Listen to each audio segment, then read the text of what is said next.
Hello friends, this is Himanshu Ranjan.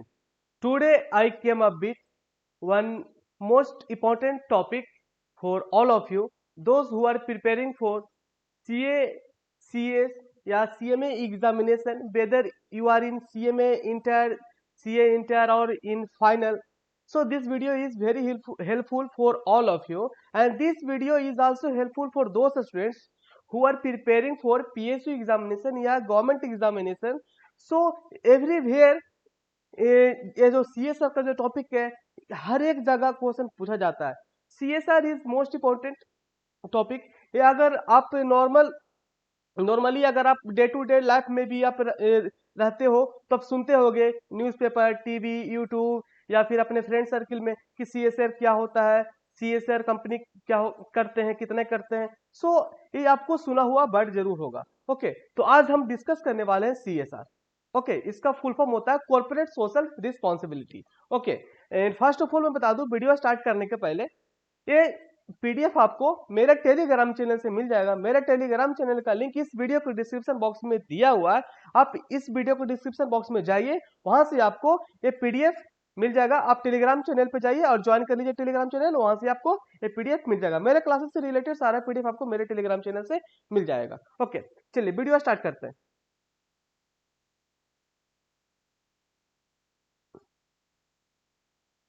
सबसे पहला बात की सीएसआर. सीएसआर का फुल फॉर्म है कॉर्पोरेट सोशल रिस्पॉन्सिबिलिटी. जैसे देखिए, कॉर्पोरेट मींस कंपनी. कंपनी है जो कि इन्वायरमेंट से ह्यूमन रिसोर्सेज जाते हैं काम करने के लिए कंपनी में, प्लस नेचुरल रिसोर्सेज कंज्यूम करता है कंपनी. तो कंपनी का भी कुछ रिस्पॉन्सिबिलिटी होता है कि वो अपने लोकेलिटी या फिर अपने इन्वायरमेंट के प्रति कुछ करे. तो यही होता है कि कंपनी अगर कुछ इन्वायरमेंट से ले रहा है तो फिर कंपनी को भी कुछ इन्वायरमेंट के लिए करना पड़ता है. सिंपल भाषा में यही होता है सीएसआर. ओके, तो इसको जो सीएसआर है इसको डिफाइन किया गया कंपनी एक्ट में. इसको डिफाइन किया गया सेक्शन 135 135 ऑफ कंपनी एक्ट 2013 में ना. इसका पूरा डिस्क्रिप्शन पूरा दिया गया है. ठीक है, और ये जो सीएसआर है ना वो 2013 में ही आया है, इतना याद रखिए. जो सीएसआर है इंडिया में सीएसआर 2013 से स्टार्ट हुआ है. ओके, ये भी आपको अगर एमसीक्यू बन सकता है एग्जामिनेशन में. आपको ज्यादातर एक सब क्वेश्चन आपको पीएसयू में या फिर गवर्नमेंट एग्जामिनेशन, चाहे एनटीपीसी, पावर ग्रेड, चाहे फिर आपका जो भी पीएसयू हो गया, कोल इंडिया, चाहे सेवी ग्रेड है, आपको ये सब क्वेश्चन देखने को मिल सकता है.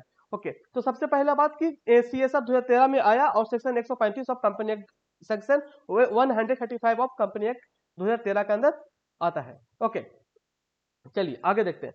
Corporate social responsibility was introduced under section 135. All these things we have already discussed. Among the various provisions stated by the act, the government of India makes it mandatory for particular class of profitable company to contribute their share of profit for the cause of social activity through a dedicated procedure prescribed by the CSR rules and regulation.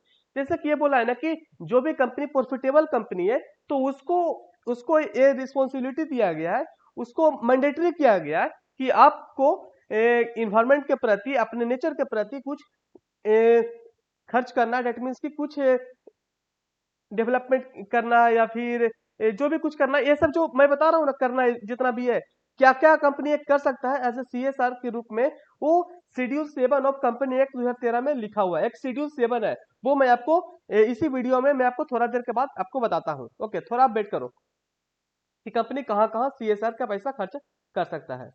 ठीक है, सबसे पहला बात कि CSR का जो applicability है section 135, वो कहाँ कहाँ है, कौन कौन सा कंपनी के ऊपर एप्लीकेबल होता है CSR. Okay, section 135 of company act 2013 provide the threshold limit for applicability of the CSR to a company. कहाँ कहाँ एप्लीकेबल है सीएसआर एप्लीकेबल है वो कंपनी में जिसका net worth of the company 500 crore और मोर. नेटवर्थ अगर 500 या उससे ज्यादा है तो फिर उस कंपनी के ऊपर सीएसआर एप्लीकेबल हो जाएगा. टर्नओवर 1000 करोड़ और मोर, और नेट प्रॉफिट 5 करोड़ और मोर. ये तीनों में से कोई भी एक लिमिट अगर टच करता है ना कंपनी, तो वो कंपनी को रिस्पॉन्सिबिलिटी हो जाएगा कि गवर्नमेंट के प्रति सीएसआर के लिए पैसा खर्च करे सीएसआर के रूप में. ठीक है, जो सीएसआर के रूप में जो खर्च करना है सीएसआर के रूप में, तो वो जो है शेड्यूल 7 में लिखा हुआ है कि कौन कौन सा काम, कौन कौन सा एक्सपेंडिचर करने से वो सीएसआर के अंदर आता है, तो वो शेड्यूल 7 में दिया हुआ है, वो मैं आपको बताऊंगा। Further as per CSR rules the provision of CSR are not only applicable to Indian company but also, जो सीएसआर है वो सिर्फ इंडियन कंपनी पे ही नहीं, ये फॉरेन कंपनी पे भी एप्लीकेबल है, but also applicable to branch project office of a foreign company in India. Okay, that means कि ये सीएसआर इंडियन कंपनी के साथ साथ फॉरेन कंपनी पे भी एप्लीकेबल है। Okay, expenditure on CSR does not form part of business expenditure.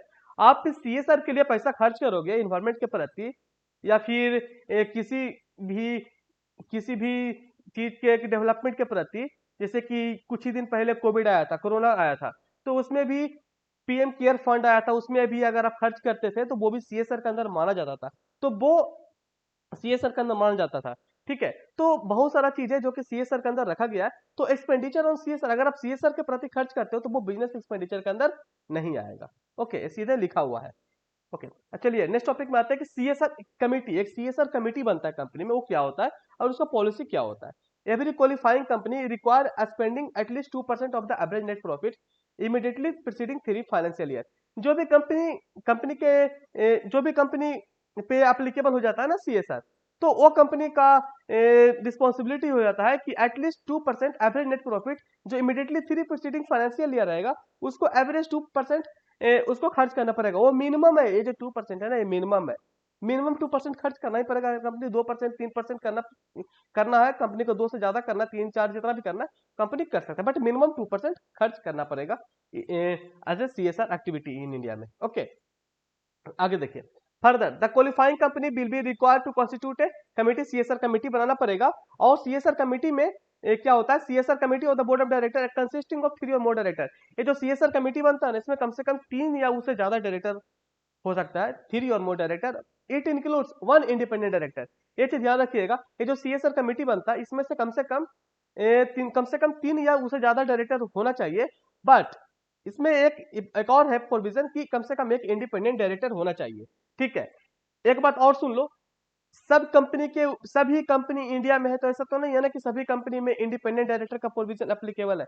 कुछ company ऐसा भी है इंडिया में जिसमें कि इंडिपेंडेंट डायरेक्टर का प्रोविजन एप्लीकेबल नहीं है, जो कि इंडिपेंडेंट डायरेक्टर का, क्योंकि हर कंपनी में एप्लीकेबल होता नहीं है, तो जो कंपनी में अगर इंडिपेंडेंट डायरेक्टर का प्रोविजन एप्लीकेबल नहीं है तो वो कंपनी को जो एक 1 इंडिपेंडेंट डायरेक्टर इसमें जो लिखा हुआ है उस कंपनी में 1 इंडिपेंडेंट डायरेक्टर का दरकार नहीं होगा।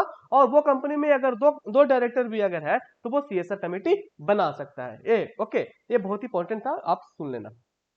देखो, द एक्टिविटी इन एरिया और subject specified in schedule 7 that can be done by the company to achieve a CSR obligation. देखो, ये जो कंपनी है वो कहां कहां पैसा खर्च करेगा तब वो सीएसआर एक्टिविटी माना जाएगा। तो देखो, शेड्यूल 7 में लिखा गया है कि कंपनी कहां कहां पैसा खर्च करेगा तो वो सीएसआर के अंदर माना जाएगा। सबसे पहला, eradicating hunger poverty malnutrition promoting health care including preventive health care. So ये सब में अगर खर्च करता है हंगर के प्रति, मतलब एक हंगर मतलब कि बहुत सारे लोग भूखे होते हैं तो उनको खाना खिलाता है फ्री में, या फिर पोवर्टी है तो पोवर्टी को मतलब उन लोगों को कुछ सुविधा देता है ताकि वो पोवर्टी से ऊपर उठे और अपना कुछ करने के लिए उनको कुछ दे। जैसे कि ऐसा कुछ प्रमोटिंग हेल्थ केयर, अपना कुछ हॉस्पिटल वगैरह खोल दे जहाँ पे कि हॉस्पिटल नहीं है, ताकि लोग वहां पे जाके अपना इलाज करवा सकते हैं, अपना ट्रीटमेंट करवा सकते हैं। तो ये सब अगर काम करता है कंपनी तो फिर वो सीएसआर एक्टिविटी के अंदर माना जाएगा। स्वच्छ भारत कोष, तो ये सब जितना भी चीज है वो सीएसआर एक्टिविटी के अंदर आता है, ये शेड्यूल 7 के अंदर आता है। शेड्यूल 7 में जितना भी एक्टिविटी यहाँ पे दिया हुआ है ये सब एक्टिविटी कंपनी अगर करता है तो वो सीएसआर एक्टिविटी के अंदर आएगा। ओके, प्रमोटिंग एजुकेशन, अगर एजुकेशन के प्रमोट करने में अगर पैसा खर्च कर रहा है वो भी सीएसआर के अंदर आएगा। Including special education employment enhancing vocational skill, कोई वोकेशनल स्किल स्पेशली अगर चिल्ड्रन के लिए करवा रहा है या फिर वुमेन के लिए करवा रहा है, चाहे differently abled and livelihood enhancement project के लिए करवा रहा है, तो ये सब अगर कंपनी करवा रहा है, एजुकेशन दिलवा रहा है चिल्ड्रन को, वुमेन को, चाहे जो एल्डरली पर्सन जो कि उनका बहुत एज हो गया है बट उनको उनके पास उतना एजुकेशन नहीं है, तो उनको अगर एल्डरली एज में ज्यादा एज होने के बावजूद उनको अगर एजुकेशन दे रहा है तो ये सब सीएसआर एक्टिविटी के अंदर माना जाएगा। प्रमोटिंग जेंडर इक्वालिटी, इंपावरिंग में वुमेन को इंपावर किया जा रहा है, setting up homes and hostels for women and orphans. So फिर ओल्ड एज होम वगैरह, setting up old age home बना रहा है कंपनी। तो ये सब सब सोशल वेलफेयर के अंदर आ रहा है, तो सब सीएसआर एक्टिविटी के अंदर माना जाएगा। Okay, ensuring environmental sustainability, ecological balance, environment के प्रति एक पैसा खर्च कर रहा था कि इन्वायरमेंट सही रहे, जैसे कि ट्री वगैरह हर जगह कंपनी रोपवा रहा है, मतलब हर जगह जाकर के देखते होंगे रोड साइड भी बहुत सारा ट्रीज वगैरह रोपा रहता है। तो ऐसा सब सीएसआर एक्टिविटी के अंदर आता है। ठीक है, जहां भी अगर खाली जगह है, अगर वो जगह का यूज नहीं है, तो वहाँ पे अगर ट्री अगर हो जाएगा तो उससे क्या होगा कि इन्वायरमेंट सही रहेगा। ओके, तो ये सब सब सीएसआर एक्टिविटी के अंदर आएगा। Promoting of national protection of national heritage art and culture, जैसे कि नेशनल हेरिटेज, जैसे कि हम लोग का इंडिया में बहुत सारा नेशनल हेरिटेज है, ताजमहल हो गया, ऐसा ऐसा बहुत सारा मॉन्यूमेंट बना हुआ है। तो ये सब को अगर ये सब को अच्छा से मतलब प्रोटेक्शन करने के लिए बहुत सारा जो भी मतलब कि इंडिया में नेशनल हेरिटेज है, तो उसको प्रोटेक्शन के लिए अगर कंपनी कुछ करता है तो वो भी सीएसआर के अंदर आएगा। देखिए, मैं बस आपको बता रहा हूं, अगर आपको पूरा अच्छे से याद करना तो आपको ये पीडीएफ डाउनलोड कर लेना, मेरे टेलीग्राम चैनल पे ये पीडीएफ है, अवेलेबल है।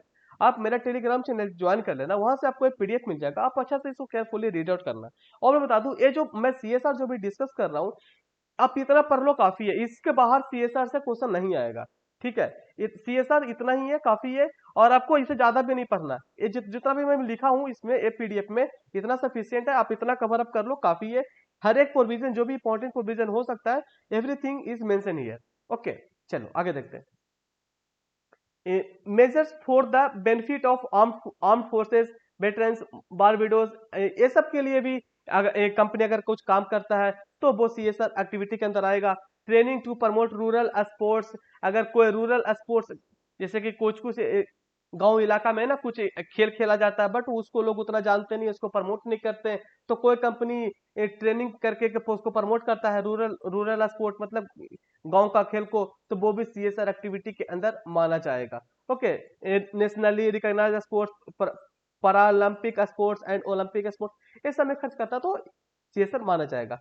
Contribute to the prime minister national relief fund, PM PM national relief fund के अंदर अगर कंट्रीब्यूट करता था वो भी सीएसआर के अंदर माना जाएगा। और any other fund set up by the central government for socio economic development and relief and welfare of the schedule caste, schedule tribe, other backward classes and minority and women के लिए भी अगर कुछ सोशल इकोनॉमिक डेवलपमेंट या relief के लिए, अगर कुछ वेलफेयर के लिए अगर काम करता है सेंट्रल गवर्नमेंट, तो ये सब में भी अगर कंपनी कुछ कंट्रीब्यूट करता है, इस सब में भी, तो वो भी सीएसआर एक्टिविटी के अंदर माना जाएगा। तो ये बहुत ही इंपॉर्टेंट लेक्चर था आप लोग के लिए, आज का लेक्चर बहुत ही ज्यादा इंपॉर्टेंट था। CSR CSR is most most important for all examination, चाहे आप जो भी एग्जामिनेशन दे रहे हो, अगर उसमें अगर सिलेबस में सीएसआर है, कॉर्पोरेट सोशल रिस्पॉन्सिबिलिटी, अगर आपका सिलेबस में है, तो आप समझ लेना कि एक नया क्वेश्चन इससे आएगा ही आएगा। ओके, तो वीडियो अच्छा लगे तो वीडियो को लाइक करना और अपने दोस्तों के पास जरूर शेयर करो। ओके, जितना शेयर करोगे ना, चैनल उतना ज्यादा ग्रो होगा, और चैनल जितना ज्यादा ग्रो होगा, उतना ही ज्यादा मैं आप लोग के लिए इंपॉर्टेंट वीडियोस मैं आप लोग के लिए लाऊंगा। क्या होता है, वीडियो जितना जितना ज्यादा व्यूज मिलता है, जितना ज्यादा लाइक आता है, जितना ज्यादा कमेंट्स आता है, तो मोटिवेशन मिलता है। ओके, तो आप वीडियो को लाइक करो, शेयर करो और कमेंट भी करो कि वीडियो कैसा लगा। Okay, and you can also follow me in Instagram, link is given in description box of this video. Okay, आज वीडियो यहां तक रखते हैं, थैंक यू।